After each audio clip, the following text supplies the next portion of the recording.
The messages started after she was already dead, and I didn't know it. I'd been seeing her for a short time, and everything moved fast, and I didn't mind that, until she started talking about moving in together like it was already decided. I told her no in a calm way, and I didn't leave room for confusion because I knew what I wanted and what I didn't. She didn't argue when I said it, but instead she just looked at me for a few seconds like she was holding something back. Then she grabbed her things and left without raising her voice, and that silence stayed with me longer than any argument would have. I told myself it was over, and I went back to my normal routine without expecting to hear from her again. 2 weeks later, my phone lit up with a message that didn't sound like her, and that's when everything started to go wrong. The first message didn't try to explain anything, and it didn't ask for a response, since it went straight to a threat that felt too specific to ignore. "I want to see you on the ground, bleeding." I stared at the screen longer than I should have, trying to match that tone with the person I knew, and it didn't fit, no matter how I looked at it.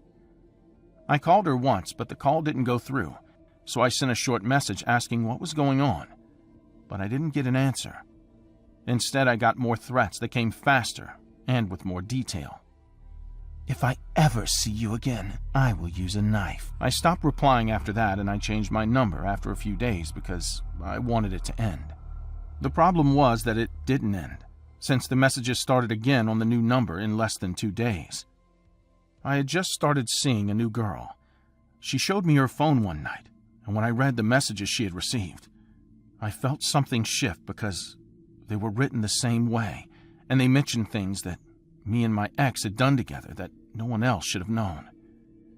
The messages became more detailed over time, and they started to describe parts of my day that were too specific to ignore.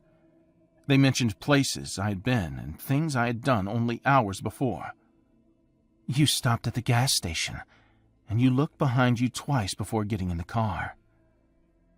I didn't go to the police because I kept thinking things would calm down if I reached her directly, and I didn't want to involve anyone else because she had a small child and I didn't want to make things worse for him. That decision started to feel like a mistake. That night I stayed home and kept things quiet, but the silence didn't help.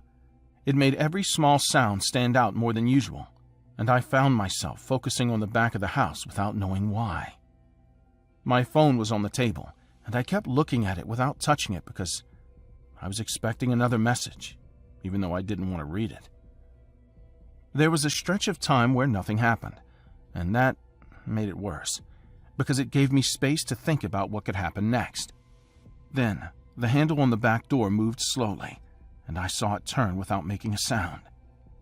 I stood up and moved toward the kitchen because it was the only place where I could grab something useful, and I kept my steps steady, even though my breathing felt tighter than usual. The door opened, and a person dressed in black stepped inside with their face covered, moving forward without hesitation like they already knew the layout. I was sure it was my ex. Then I saw the light behind her, and it wasn't coming from outside. She had started a fire.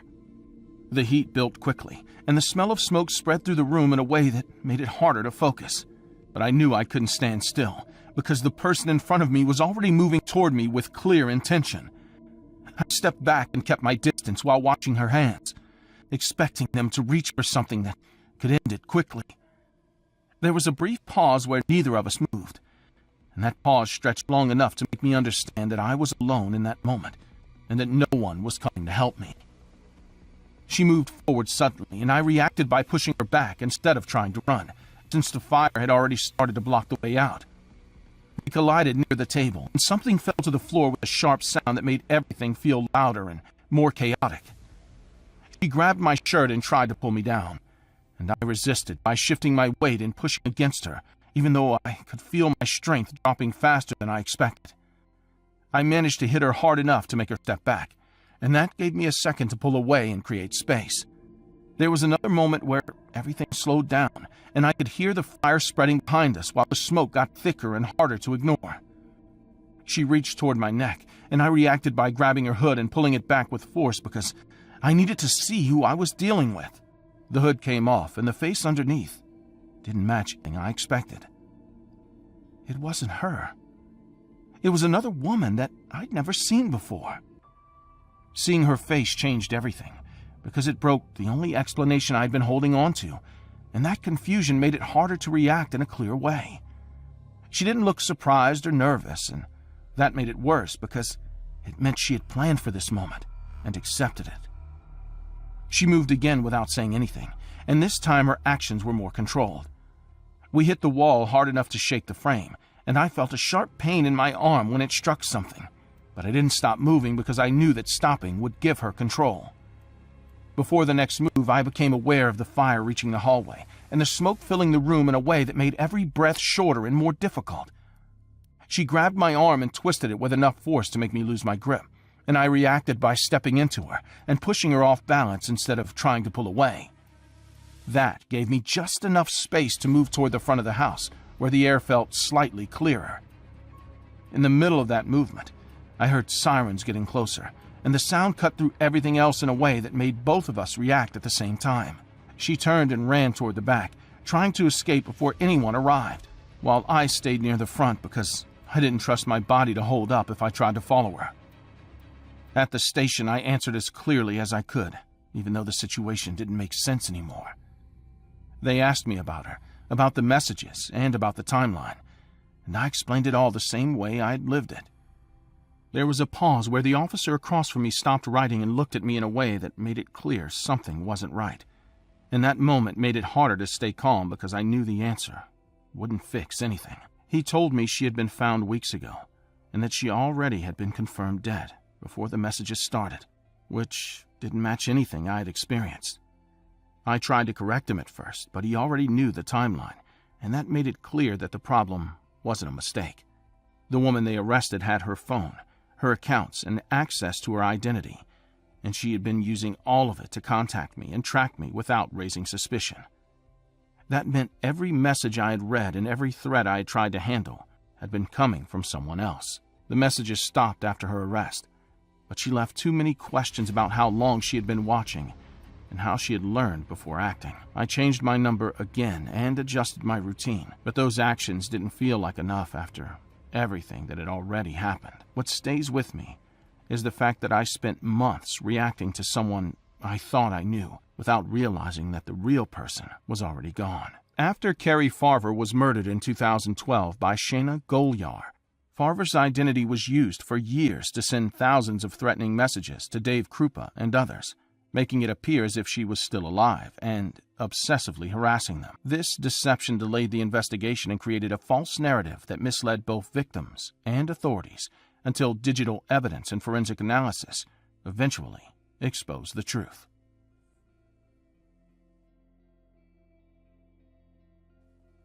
I suddenly woke up at 4 a.m.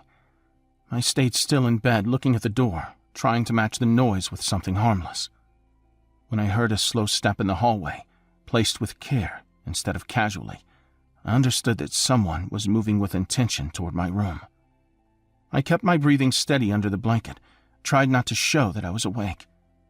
The steps continued, spaced out, controlled. There was a part of the hallway floor that always creaked, and when I heard that exact sound right outside the bedroom, I understood that the person outside knew the house well enough not to avoid it. That detail made everything feel more deliberate. I thought about calling out, asking who was there, but I didn't want to hear an answer that would confirm what I was starting to suspect. Instead, I kept watching the door, waiting for something to happen so I wouldn't have to guess anymore. The handle turned slowly, and the door opened just enough to let someone enter without noise. And when the light from the hallway outlined the figure, I recognized the shape before I saw the face, and that recognition settled in immediately. There was a moment where he stood inside the room without moving, and during that moment I tried to convince myself I was wrong. He was my son. He stepped closer to the bed, and the axe in his hand became clear enough for me to understand that this was not confusion or panic, because there was no shaking and no hesitation. I tried to sit up and ask him what he was doing, but he didn't give me time. He raised the axe and brought it down on my head with full force, and the impact felt like everything inside my skull shifted at once. I fell back, trying to react, but he lifted it again and struck a second time, hitting my arm when I tried to block it, and I heard something crack. I screamed his name again and again, trying to reach him in any way that I could, but he didn't respond. Instead, he just kept his focus steady while raising the axe again. I realized then that he was not reacting to me as his mother, but as someone he had already decided to attack. Before the next strike, there was a short pause while he adjusted his position, and I used that moment to try to move off the bed, because staying there meant I would take every hit directly. My hand slipped on the sheets, and I realized they were already wet with blood. The next blow landed on the side of my face, and my vision on one side disappeared instantly, not blurred or fading, just gone, and I understood immediately what that meant. I tried to call his name again, but my voice didn't come out clearly. I reached toward him and grabbed his sleeve, holding on as tightly as I could because I needed something to interrupt what was happening. For a second I had contact, but he pulled back sharply and my grip failed because I didn't have enough strength. He looked at me directly while raising the axe again, and there was no confusion in his face, no hesitation, just a steady focus that made everything feel controlled. I tried to move again, but my body didn't respond the way I needed it to. Before the next strike, there was another pause, and I turned my head toward the other side of the bed because I needed to see if my husband could help me. What I saw made it clear that he had already been attacked before I woke up. He was lying on his back, and the amount of blood around him made it impossible to think he was unharmed, even though his eyes were open. I tried to reach him, but my arm didn't extend far enough, and I couldn't pull myself closer. The next hit came down on my head again, and I felt my ability to focus slipping because everything was becoming harder to follow. I made sounds that didn't form words, and I realized I was losing control over my voice. He stepped away from the bed after that and moved around the room, opening drawers and picking things up, and the way he did it made everything feel planned. I tried to follow him with my remaining eye, but my vision kept shifting. There was a pause where I thought he had left, but then I heard him step closer again, and I forced myself to look at him because I needed to confirm what I already knew. When I saw his face clearly, there was no doubt left. I tried to say his name again, but it came out broken, and he didn't react in any way that matched what was happening. Instead, he looked at me with a steady expression, as if everything were already decided. He lowered the axe slightly, not as a sign of stopping, but as if he had finished this part. And then he turned and walked out of the room without saying anything. I watched him leave, and I understood that he was not staying to make sure I was dead. I stayed where I was, trying to stay conscious because I didn't know if he'd come back, and I knew I wouldn't survive another attack. After he left the room, I could still hear movement in the house, which meant he was still there, and that made it impossible to relax. I listened carefully, trying to understand what he was doing, where he was. There was a pause before the next sounds, and during that time I forced myself to move, sliding my hand across the bed until I reached the edge, and then pulling myself toward it. My body rested, but I kept going. I slid off the bed and fell onto the floor, and the impact made everything feel unstable again. But I stayed conscious. I tried to push myself up, but I didn't have enough strength, so I stayed there. I was in and out of consciousness for a moment, and when I came to, my husband was gone from the bed.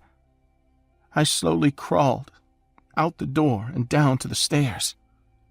Downstairs, my husband was standing in the kitchen, moving normally, opening cabinets and placing items on the counter as if he had just started his morning routine. I tried to call out to him, but my voice came out broken and weak, and he didn't respond. He just continued moving.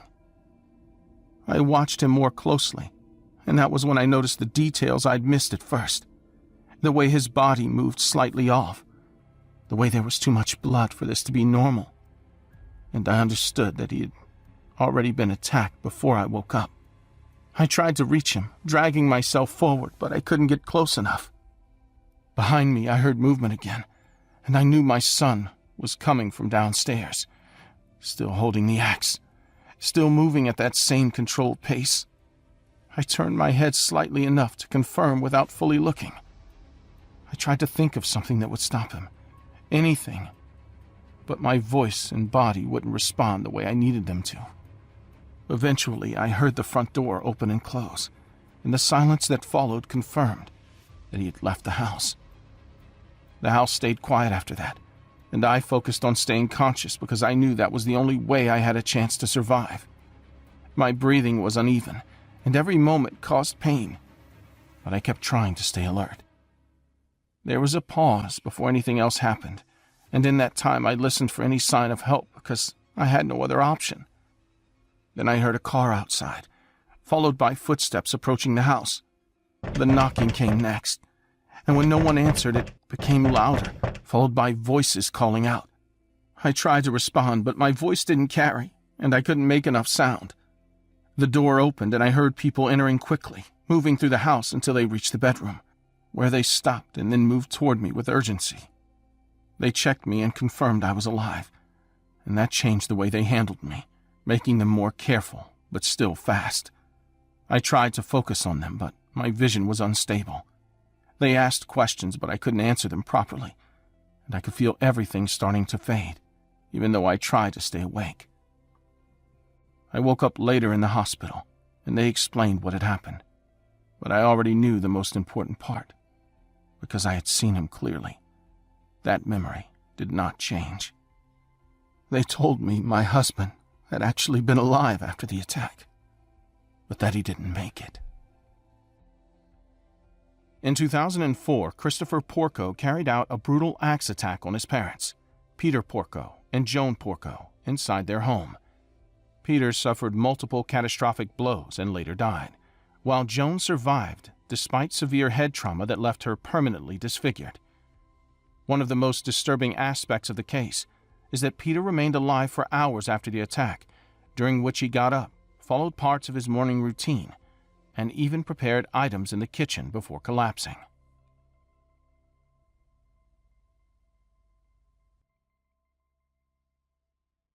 My name is Anae, and I have to tell you a horrible story. But more importantly, a true story. I'm not telling it because I want to scare or impress anyone, but because it is a mark that I carry in my body and my mind. This is not something I heard on a newscast or a small-town rumor. It is my own nightmare come true, something that lived in every atom of my being. I was 14 years old when it all happened. I lived in a small town in Colombia, one of those places where everyone knows everyone else. My parents had warned me about strangers, of course, as all parents do, but it was not a place where we were really afraid. There was almost nothing in town, and that included visible dangers. It was a normal afternoon. I had gone out to the market to buy a few things for my mom. A simple list: rice, beans, and a package of cookies. I took a different way back because I had heard that you could save a few minutes if you went through an alley near the old school. It seemed like a good idea. It was early and still sunny. I didn't see it coming. When I think about how it all happened, I sometimes blame myself for being so trusting. But how was I supposed to know what to expect? Here I was, supposed to be in a safe place. I first saw him right at the end of the alley. He was dressed in a brown jacket and a hat that looked like a peddler's hat. He had a package in his hand and a clipboard under his arm. He was thin with small eyes and a thin mustache that twisted when he smiled. He spoke to me with a strange kindness, too calculated not to be suspicious. "Hello, girl. Could you help me with something real quick? I'm looking for Mr. Ramirez's house. I was told he lived nearby." I stopped because, although I didn't recognize the name he mentioned, something in his tone made me doubt. But I didn't want to be rude. I told him I didn't know any Ramirez. Instead of leaving, he smiled wider and took a step toward me. "Oh, don't worry. Maybe I wrote it down wrong. By the way, my name is Tomas. It's nice to meet such polite young people." I didn't shake his hand. Something wasn't right, but how could I justify that feeling without seeming rude? I looked down and said I was in a hurry and that my mom was waiting for me. "I understand. Moms always want to have everything ready, don't they? Would you mind if I walked with you for a bit?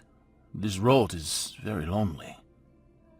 Before I could answer, he already had closed the distance between us.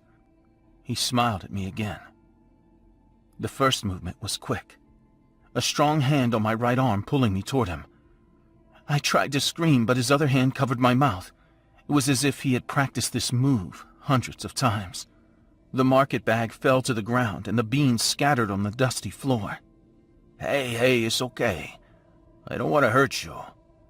He was lying. I knew it in every fiber of my being. I squirmed, trying to free myself, but his grip was firm. He dragged me to a corner of the alley where there was an old wooden gate. He opened it with ease, as if he already knew the place. Behind the gate was an unkept lot full of weeds. The man took me quickly. He no longer seemed friendly. Now he was carrying me as if I were the shopping bag. I was terrified, but I wasn't going to allow myself to be caught without a fight. I managed to bite his hand, just enough for him to loosen his grip a little. I screamed at the top of my lungs, hoping someone would hear me. He didn't seem scared or nervous. He grabbed my shoulder and threw me to the ground. My plan had failed. "If you scream, it will be worse. You don't want this to be worse." He dragged me toward an old shed on the grounds. It was a small, dark place with a door barely held on rusty hinges. He pushed me inside and closed the door behind him. "Don't worry. This won't take long." I tried to back up but tripped over something on the floor. It was a broken bottle. I grabbed it quickly without thinking and lifted it as a weapon. Tomas smiled, not with surprise but with something that looked like amusement. Laughing, he advanced towards me, thinking that I would not dare to attack him, and without thinking twice, I lashed out with the bottle. The glass cut his hand, but I didn't get to see the blood since I took advantage of that moment to run away as fast as I could. I ran to the door, but it was locked with a padlock. The force of fear gave me the energy to try and break it. Tomas approached slowly, holding his wounded arm. I tried to find something to use as a tool, anything that would help me break the lock or defend myself. I felt my breathing quicken as my hands roamed for the door, looking for some way out. Behind me, his footsteps were slow, but sure. He seemed to enjoy every second as if the mere sight of me in despair was enough to fuel him. When he finally stopped a few feet away from me, he spoke again. "You know, girl, I always wondered what goes through someone's mind when they're cornered. Is it fear? Or maybe hope? Do you think you're going to get out of here?" I found a piece of old wood near the door and used it to hit the lock with all of my might. I hit it as hard as I could, but the lock wouldn't budge. I turned quickly and faced him with the wood up, ready to hit him if he came any closer. "Go ahead. Give it a try." In a desperate move, I threw the wood towards his face. It didn't hit him directly, but it was enough to make him turn away for an instant. I took advantage of the moment to push with all of my might on the door. The frame creaked, and although the padlock continued to resist, finally one of the hinges gave way. I managed to open a small space and slipped through just as he tried to catch me. I ran without looking back, hearing his footsteps following close behind me. My mind was focused only on moving forward, on getting away from that place. "I didn't expect you to be able to get away, girl, but I'll find you. I know where you live. I'll catch you. You'll see. Now you've brought your whole family into this." Ignoring him, I ran and ran. I don't remember how I got to the main road, but I did. A passing truck driver saw me and slammed on his brakes. I could barely speak. I just pointed to where I was coming from, hoping he would understand. The man called the police, and although they searched the area, they couldn't find Tomas. He had disappeared. After that day, my life changed forever. For weeks I couldn't sleep. Every shadow, every noise in the night made me think that he was there, waiting for me. But eventually, over time, I learned to move on. I never stopped looking over my shoulder, though. Years later, when I heard his name on the news, I froze. Luis Alfredo Gravito, known as the Beast, had been captured. Seeing his face on television confirmed what I had always suspected. I had not been his only victim, but I was one of the few who managed to escape. Now, every time I see his picture or hear his story, I feel a chill. Not because I fear him, but because I know that there are real monsters out there. They don't have horns or fangs. They have quiet smiles and soft words, and sometimes, just sometimes, you manage to escape them. This story is based on the crimes of Luis Alfredo Gravito, one of the most prolific and infamous serial killers in history. Known as the Beast, Gravito was a Colombian man who, during the 1990s, lured, tortured, and murdered over 190 children and teenagers. Posing as a priest, teacher, or charity worker, he would approach vulnerable boys, gain their trust, and offer them money or gifts before leading them to isolated locations. There, he subjected them to unspeakable acts of violence before killing them. Gravito's reign of terror ended in 1999 when he was arrested after the discovery of mass graves containing the remains of his victims. During his trial, he confessed to his crimes in horrifying detail, leading to a conviction with a cumulative sentence of over 1,800 years in prison, though Colombian law capped his sentence at 40 years. The case exposed critical failures in Colombia's justice system and raised questions about the rehabilitation and punishment of such criminals.